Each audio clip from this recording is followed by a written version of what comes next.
Bonjour à tous. Alors cette vidéo, elle va faire un petit peu suite à la vidéo précédente, dans laquelle je vous ai parlé des entités qui étaient dirigées et contrôlées par des forces sombres et qui venaient se placer au-dessus des grandes agglomérations pour vous étouffer, pour vous mettre une chape de plomb et se nourrir un peu de vos émotions négatives. Bon, cela vous l'avez entendu. Et dans la vidéo précédente, à mon aide, j'ai fait aussi allusion à des entités désincarnées.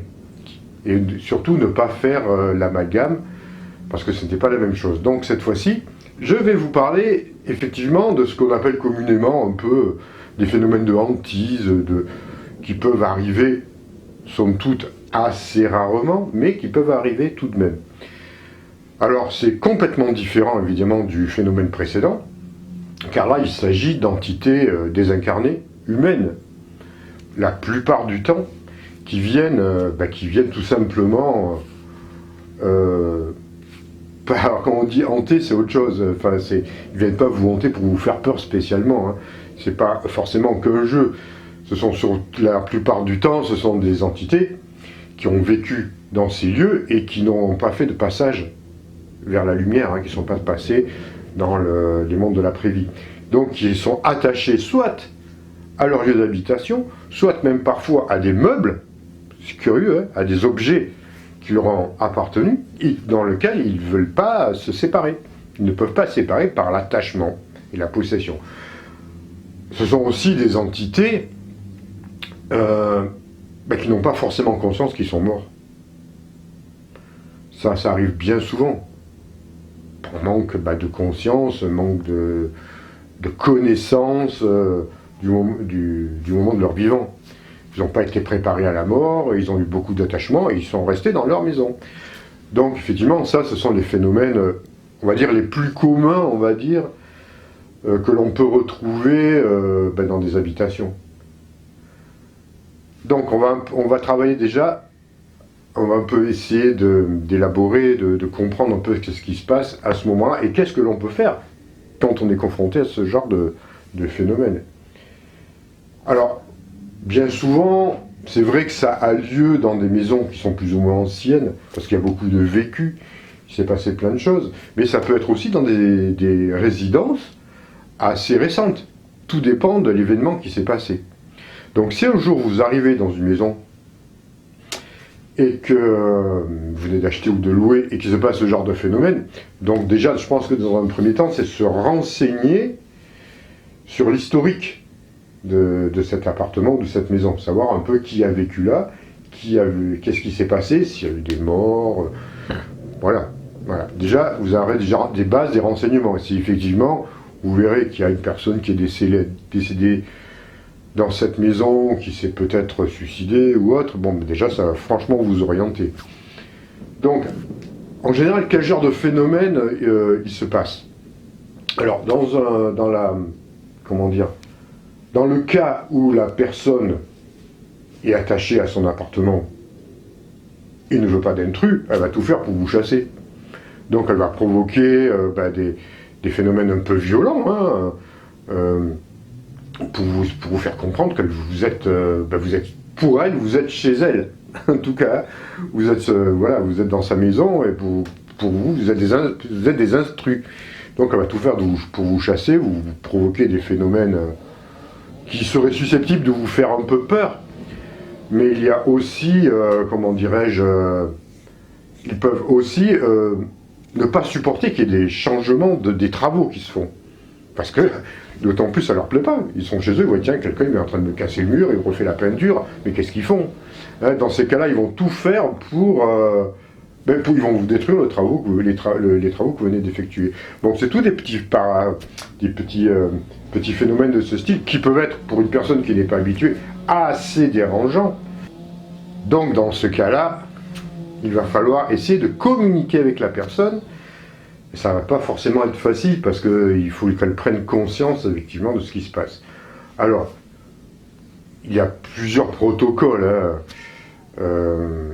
Je pense que dans ces cas-là, si on arrive vraiment à communiquer, à lui faire prendre conscience qu'elle est décédée et que maintenant cette maison vous appartient, etc., peut-être qu'elle va prendre conscience, ça va l'aider à passer de l'autre côté. C'est une possibilité, ce n'est pas forcément gagné. Alors évidemment, il y en a qui vont faire venir des prêtres exorciseurs, qui vont faire des prières. Alors ça peut être bien, dans certains cas, ça peut éveiller une certaine conscience, mais imaginez que la personne qui est décédée était bouddhiste. Vous faites venir un prêtre, ça n'aura aucune incidence. Moi, je pars de ce principe-là. Quand je rencontre des entités, moi en général c'est plutôt dans l'astral que ça se passe, parce que c'est comme ça que je travaille, quand je suis confronté à ce genre de problématique, c'est que je discute. Moi je discute, c'est une entité comme vous et moi, à part qu'elle n'a plus de corps physique, donc, et qu'elle est un peu perdue, ou même franchement perdue dans certains cas. Donc dans ces cas-là, il faut discuter. Moi je discute, on parle, on s'explique. Voilà, on essaye d'amener de la conscience à la personne pour qu'elle puisse passer de l'autre côté, lui faire réaliser son état. Dans ces cas-là, c'est ce qu'il faut faire. Si vous pouvez parler à haute voix, vous communiquez. Pas besoin de sortir la table à Ouija, si vous avez... ça sert à des artifices. Vous parlez simplement. Si vous avez un peu les capacités de l'entendre, et elle finira par entendre, elle vous entend de toute façon. Voilà, ça va la faire réfléchir sur son état, c'est ce qu'elle fait. Alors voilà, ça c'est dans le cas d'une personne qui est, comment dirais-je,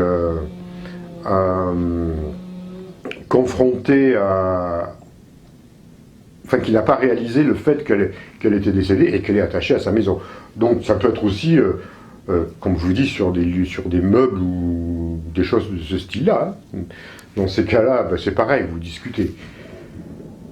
Alors après, voilà, si vous connaissez bien la personne, parce que si la personne a été bonne sur Terre, de l'autre côté, elle sera bonne. Si elle a été méchante, imaginez que c'est une personne aigrie, une ours, une personne qui détestait tous les gens de son quartier, qui s'était renfermée déjà chez elle, et qui est morte dans cet état-là, ça risque d'être un peu compliqué. Parce que dans ce cas-là, ça peut être vraiment faire des phénomènes assez violents, et là, des fois, on n'y arrive pas. Dans ces cas-là, si vraiment on ne peut rien faire parce que ça crée des phénomènes vraiment violents, il va falloir vraiment faire en sorte, ou alors d'être assez ferme, mais vous rentrez un peu dans une espèce de conflit et il sera plus ou moins gagnant. Hein. Dans ces cas, si vraiment on ne peut rien faire, vous quittez la maison. Tout simplement, il faut des fois, même carrément, des fois la raser. Parce que quand il y a des phénomènes, on ne sait pas ce qui s'est passé. Il peut y avoir des personnes vraiment très négatives dedans, qui ont fait aussi de la magie, qui ont fait des choses un peu négatives.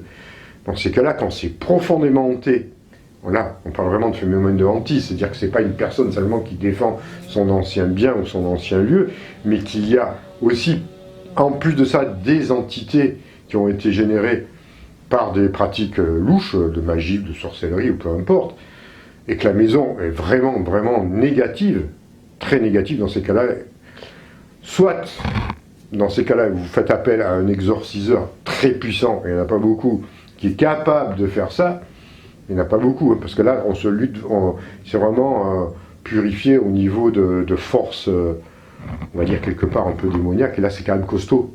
Il faut vraiment s'y connaître, il ne faut pas s'amuser à faire n'importe quoi. Et là, il ne s'agit pas que de brûler un peu d'encens ou de storax, parce que là, ça ne suffit pas. Il faut vraiment, des fois, mettre le paquet avec des rituels bien spécifiques.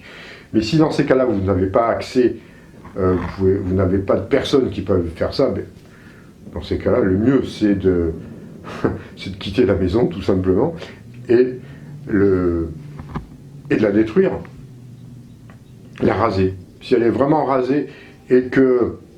imaginez que c'est une maison qui habite dans les bois, de campagne et tout, la maison est rasée, la nature va reprendre le dessus, des arbres vont pousser à l'emplacement et tout, et ça va tout purifier. Ça sera terminé, ça sera réglé. Ce sont des cas extrêmes. Donc là, vraiment des cas extrêmes, il n'y en a pas beaucoup comme ça. Pas beaucoup, c'est quand même assez rare. On peut retrouver ça effectivement dans la campagne profonde. Il y a des endroits, je connais, en Haute-Loire, oui, c'est en Haute-Loire, où il y avait des lieux mais vraiment terrifiants, hein, vraiment, où vous ne passiez pas une nuit, hein, parce que là, et c'était assez récent, hein, malgré tout, hein, c'est du siècle dernier, mais du XXe siècle, qui datait déjà de siècles d'avant, hein, où vraiment là, vous ne pouvez rien faire, et ça a été rasé. Ça a été obligé d'être rasé parce que c'était invivable. Il se passait vraiment des phénomènes très puissants, en lien probablement avec des forces, voilà, un peu de magie, parce que là, il faisait beaucoup de magie, justement, dans ces endroits-là.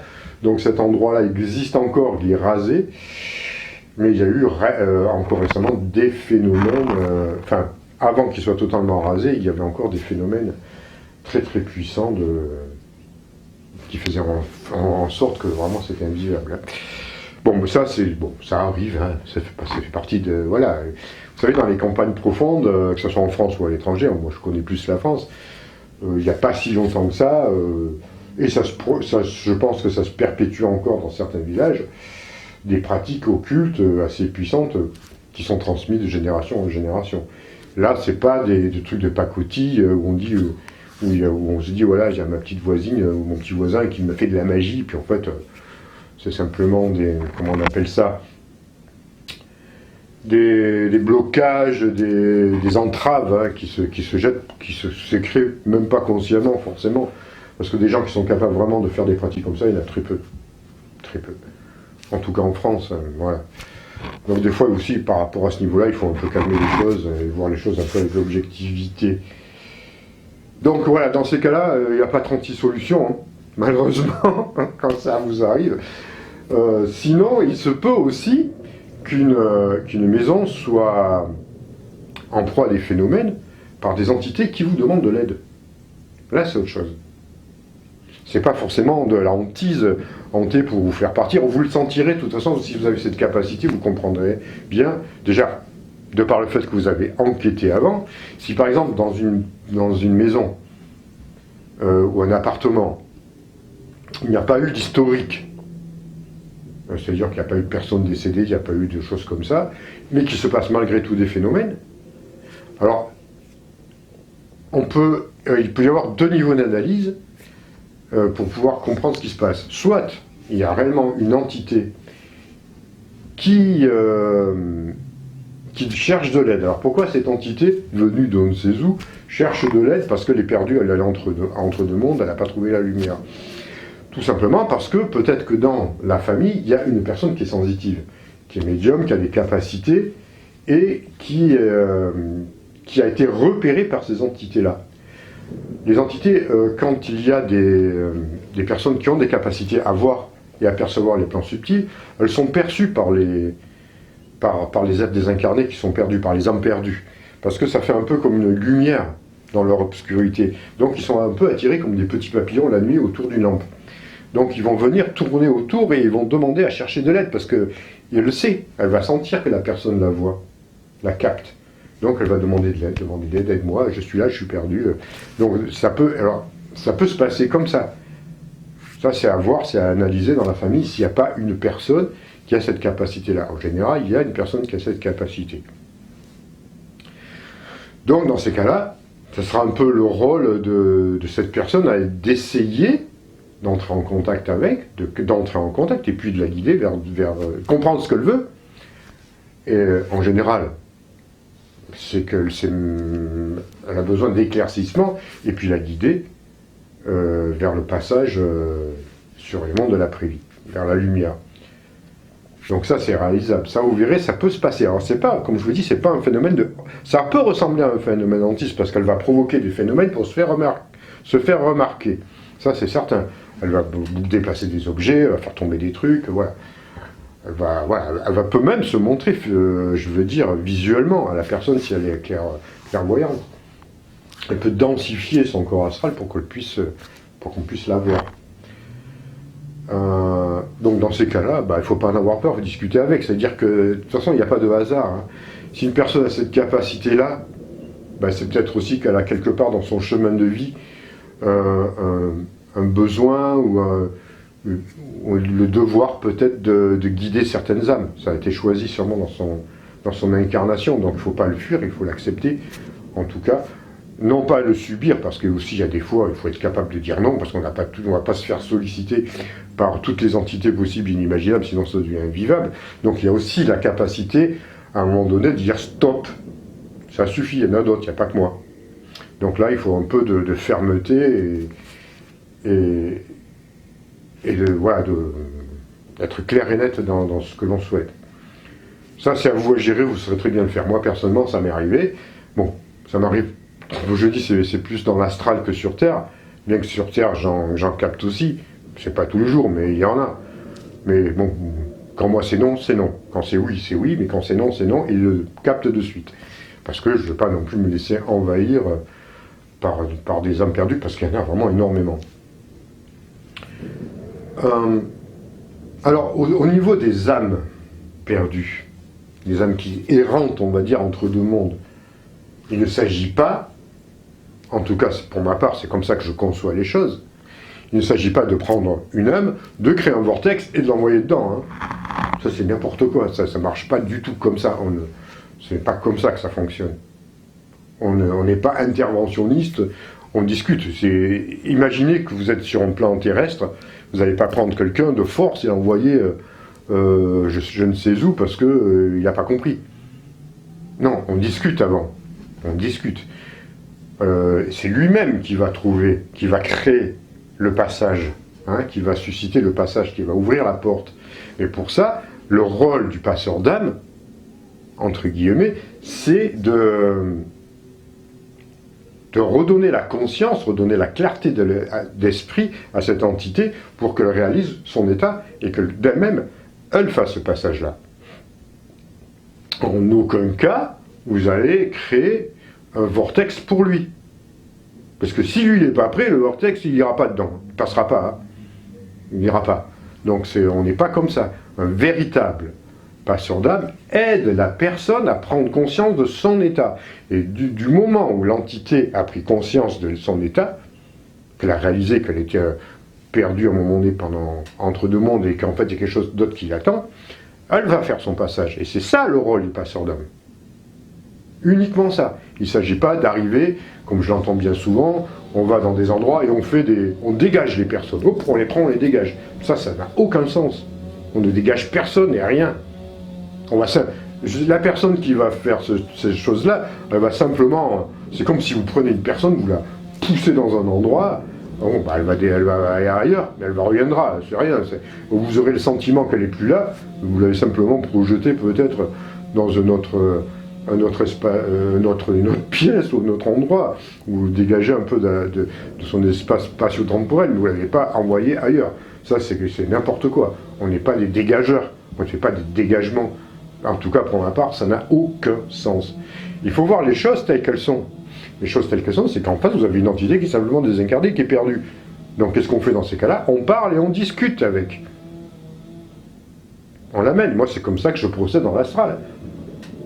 Je vois les entités. Alors, j'ai l'avantage, effectivement, de voir la personne en face de moi, sous son aspect astral, donc la représentation du corps physique qu'elle avait sur Terre, et elle me raconte sa vie, elle me raconte son état, et voilà, toutes ces problématiques, tout ce qui ne va pas. Dans ces cas-là, je discute. Quand c'est une âme perdue, voilà, que ce soit là, j'en ai vu plein dans l'astral, j'en ai vu, voilà. Derrière récemment, j'en ai vu une qui était là, c'était très lourd, parce que je me suis retrouvé, je vais vous raconter l'histoire, ça va vous plaire. Je me suis retrouvé une nuit aux États-Unis, paradoxalement, dans une maison qui était vraiment hantée. Comme on dirait, vraiment hantée. Et là, je sentais vraiment énormément de peur, d'angoisse dans cette maison. C'était terrible. Je voyais vraiment des choses incroyables. Je vous passe certains détails physiques qui sont assez effrayants. Et je suis quand même resté dans une grande pièce. Et en fait, je sentais qu'il y avait une entité que je n'arrivais pas à voir, qui tournait autour de moi. Et j'ai pu voir cette personne-là, à un moment donné, elle m'est apparue. Il s'agissait en fait d'une jeune femme qui avait été assassinée, empoisonnée par son mari. Et pour une sombre histoire d'assurance vie, ou je ne sais quoi, un truc comme ça, une histoire d'argent. Donc c'était vraiment un couple assez jeune. Oui, assez jeune, je vois le mari, oui, c'est assez jeune, donc c'était un meurtre en fin de compte. Et cette femme, et son père était là aussi, son père était vivant, il avait beaucoup de chagrin et tout, mais alors, je les voyais évidemment, tout ça sur un plan astral, c'était pas sur un plan physique. Donc j'ai pu discuter avec son père pour lui expliquer ce qui se passait chez sa fille, parce qu'il se quand il était de l'autre côté sur un autre plan, il sentait que sa fille n'était pas passée, il avait beaucoup de chagrin, beaucoup de souffrance, il cherchait de l'aide. Donc moi je suis arrivé, voilà, j'ai pu discuter avec la calmer, parce qu'elle était c'était une personne qui était vraiment terrorisée.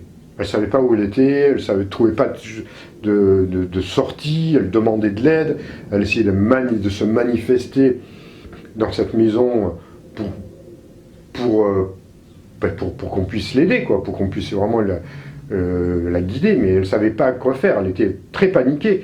Donc toutes ces ondes, toute cette énergie de panique et de peur faisait en sorte que la maison était vraiment hantée. Il y avait on pouvait voir des fois les rideaux à l'horizontale, des manifestations, des lustres qui bougeaient, des coups dans les murs, tout ça se passait, et ça faisait peur évidemment aux parents de cette fille. Surtout à son père, parce que c'est surtout le père que j'ai vu, j'ai pas vu la mère dans ce cas précis. Donc j'ai pu lui parler, j'ai essayé de la calmer, déjà de pouvoir la voir, parce qu'au début je lui parlais, je la voyais pas, après elle m'est apparue, on a essayé de discuter, j'ai essayé de la calmer, ça a été difficile. Ça a été difficile parce qu'elle venait de loin et elle m'a suivi jusqu'à mon retour, puisqu'elle était même présente après chez moi, quand moi je suis revenu dans mon corps.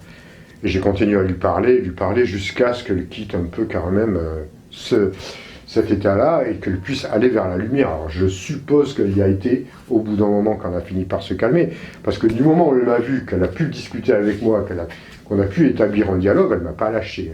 On va dire elle était vraiment en panique, j'ai réussi quand même à la calmer, mais bon. Voilà, ce que je veux dire à travers ça, et elle est passée, rassurez-vous, ce que je veux dire à travers ça, c'est que on discute, il faut discuter, on dialogue, le dialogue, on privilégie ça. Il n'est pas question de, comme je vous dis, de blackbouler les personnes à droite et à gauche de n'importe comment sans réfléchir à ce que l'on fait. Ce n'est pas comme ça que ça marche. Donc voilà, ça c'est les cas particuliers. Alors après, il peut y avoir aussi des entités que vous connaissez de votre famille qui veulent vous transmettre des messages aussi. Hein, un défunt, quelqu'un qui est mort il y a quelques années, ou voilà, un membre de votre famille qui a quelque chose à vous transmettre. Il faut être à l'écoute. Alors il y a plusieurs moyens, il peut y avoir l'écriture intuitive, vous pouvez l'entendre, vous pouvez le voir, il y a plusieurs possibilités. Donc là, il y a quelque chose quand même, donc faut pas, voilà, il veut se faire voir, il essaie de se faire comprendre. Des fois, il peut être aussi un peu excédé parce que vous ne le voyez pas, donc il peut faire des phénomènes un peu plus durs. Mais là, c'est simplement peut-être parce qu'il veut transmettre un message. Donc vous voyez, il peut y avoir plusieurs raisons différentes dans des cas précis de ce genre de phénomène. Dans ces cas, toujours pareil, dialogue, on essaye de dialoguer, on ne prend pas peur. Ah oui, ça fait peur. C'est certain que ça fait peur.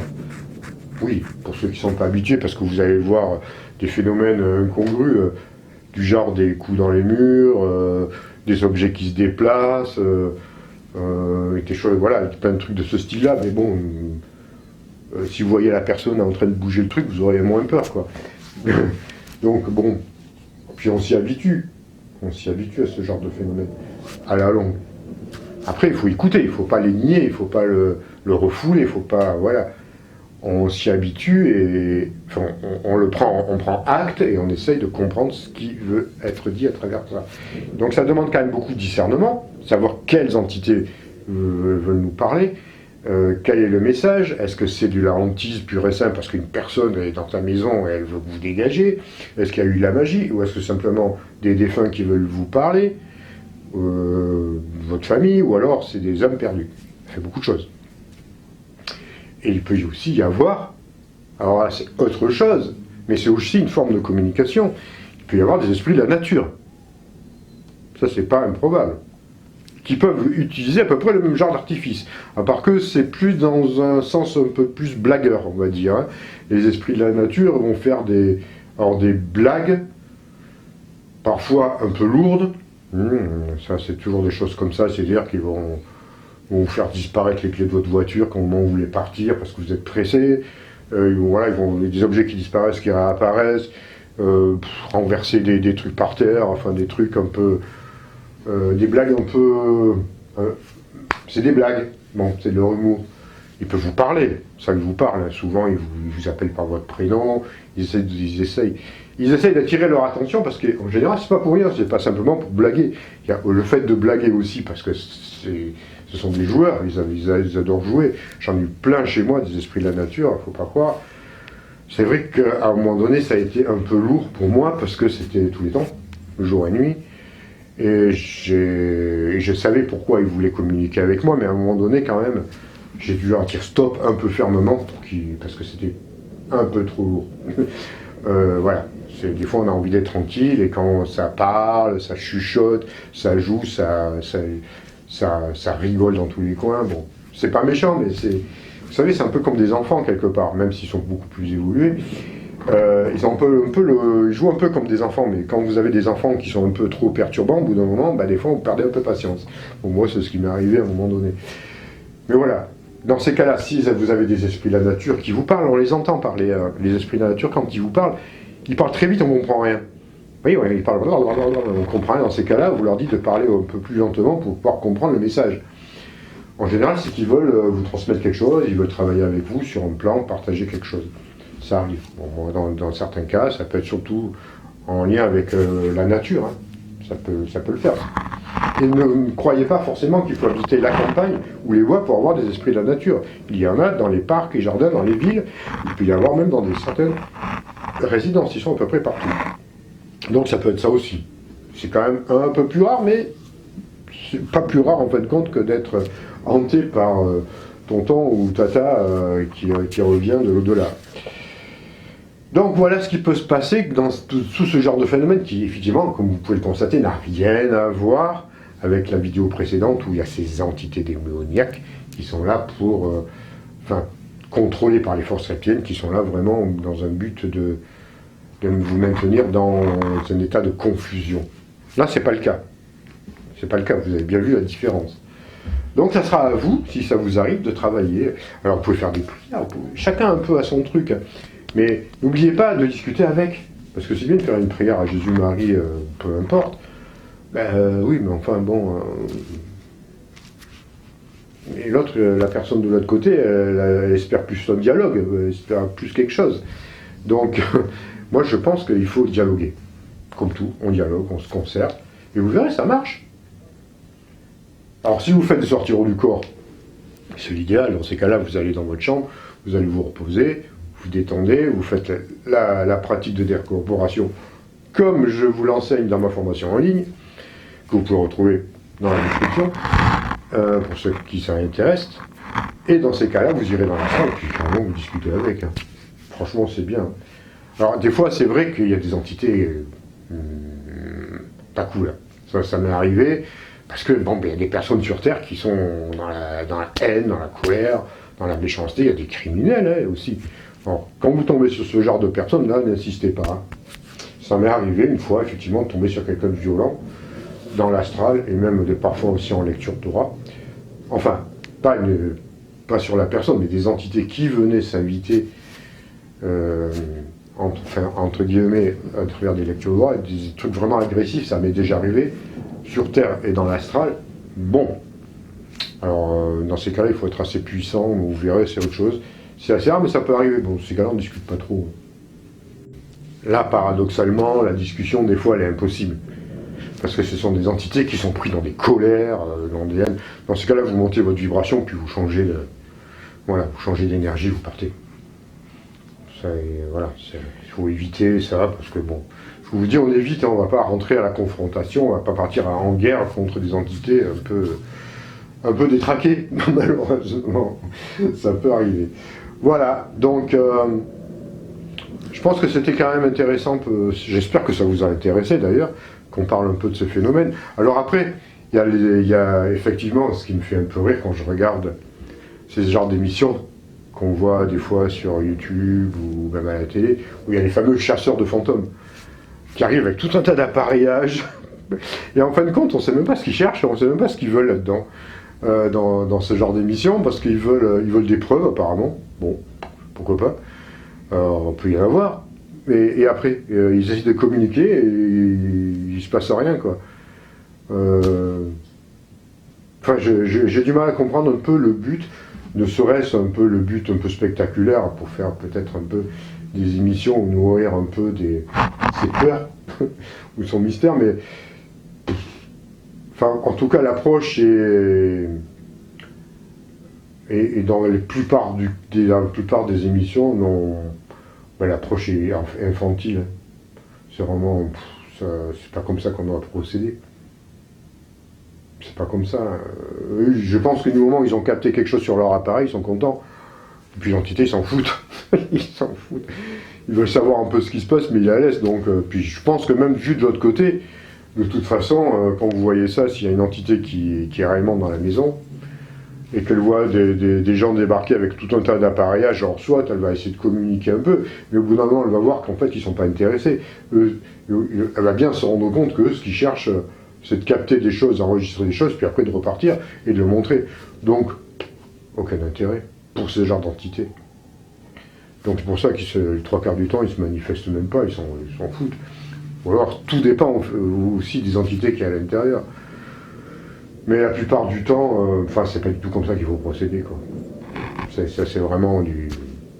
Comment dire, c'est de la télé, du reality show, quoi. C'est un show, tout simplement. Même si l'intention de certaines personnes peut être louable, mais en fait, ils n'ont pas du tout la connaissance je dirais presque l'intelligence vis-à-vis de ce genre de phénomène, comment l'appréhender de manière constructive. Dans ce que j'ai vu jusqu'à présent. Et puis par contre, il y a fait aussi des phénomènes, des personnes très intéressantes, voilà, de notre catégorie, qui eux sont en communication avec l'au-delà, mais là c'est vraiment l'au-delà où les entités sont déjà plus ou moins bien passées, et qui travaillent en communication avec tout un tas d'appareillages. Là j'ai vu, je ne sais plus comment ça s'appelle, ce groupement où ils font avec des lumières, des lasers, de la brume et tout, ils rentrent en contact. Mais ça oui, ça c'est très bien, parce que ça c'est prévu là-haut. Dans le monde astral, il y a des entités, des êtres, qui apportent des connaissances justement pour établir des bonnes connexions entre le monde terrestre et le monde astral. Donc ils donnent des techniques, des technologies à ces êtres, à ces personnes sur Terre, pour pouvoir améliorer les communications. Et il y a de très bons résultats. Il y en aura d'autres, même plus tard, où on pourra communiquer beaucoup plus facilement. Ouais, ça c'est... Là, je n'ai aucun doute là-dessus, et c'est positif pour moi. Alors, il peut y arriver peut-être par moments qui captent aussi des entités un peu bizarres, mais en général, c'est bien fait. C'est un travail, c'est une association, hein, c'est un contrat qui est passé. Hein. En général, ça s'est passé même avant l'incarnation, c'est-à-dire les entités sur Terre, les êtres qui ont créé qui font cette démarche-là de transcommunication instrumentale, je crois, la TCI, hein, un truc comme ça. On passait des accords avec les âmes désincarnées pour travailler ensemble, complètement. Et apporter, quelque part, la preuve de l'existence du monde de l'imprévu. Donc, ils donnent des très bons résultats avec des images vraiment très, très nettes, hein, aussi. Et puis, il y a des personnes comme Max, que vous connaissez un peu, qui, lui, a cette capacité à faire des photos. Et alors, souvent on dit, oui, mais il retouche les photos. Il ne retouche pas les photos, on va déjà expliquer dans une vidéo où je suis avec lui, où simplement il fait un bouger, hein, pour pouvoir révéler l'entité qui est sur la photo sur un plan éthérique, c'est tout. C'est pas dire je vais redessiner les yeux ou les machins comme ça n'a rien à voir. C'est pas du Photoshop. Donc en fait, il y a des super belles photos où il montre le monde invisible, très visible du coup, hein, avec tout un tas d'entités qui soient liées à l'eau, à l'air, à la terre, à l'éther aussi, esprit de la nature, extraterrestre aussi, on voit tout. Donc c'est assez fabuleux parce qu'il a trouvé. Alors c'est quelqu'un qui a trouvé cette technique, entre guillemets, on lui a révélé cette technique pour pouvoir entrer en contact, parce qu'il y a une différence quand même. Il y a un plan éthérique, il y a un plan terrestre, même si on est en train de passer sur un plan physico-éthérique, ce qui fait qu'il y a encore quelques petits trucs à faire pour pouvoir avoir des photos de belle qualité. Voilà. Et de façon très, très, très facile. Alors, il y a d'autres personnes qui arrivent à avoir des photos aussi nettes, des fois, mais c'est beaucoup plus rare. C'est beaucoup plus rare, parce que là, il y a une densité au niveau des corps éthériques de certaines entités qui fait qu'elles apparaissent comme ça. Mais là, c'est vraiment de façon aléatoire. Hein. Voilà, il prend des photos, boum, boum, et ça sort tout le temps. Voilà ce que j'avais à vous dire concernant tous ces phénomènes. J'espère que ça vous a intéressé. Et puis n'hésitez pas à poser quelques questions. Je pense pas avoir oublié. Peut-être que j'ai oublié quelque chose. Hein. Je réfléchis. Mais vous savez, moi, c'est toujours inopiné comme ça. C'est toujours de façon spontanée, en tout cas, mes vidéos. Donc, des fois, c'est possible qu'il me manque quelque chose. Mais en tout cas, voilà, je voulais vous parler de ça. Ça pourra peut-être vous aider si vous avez toujours confronté à ce genre de phénomène. Voilà.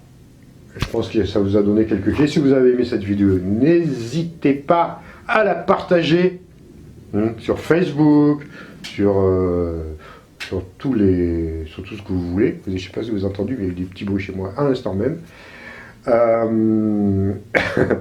Des petits clins d'œil de l'au-delà, on va dire.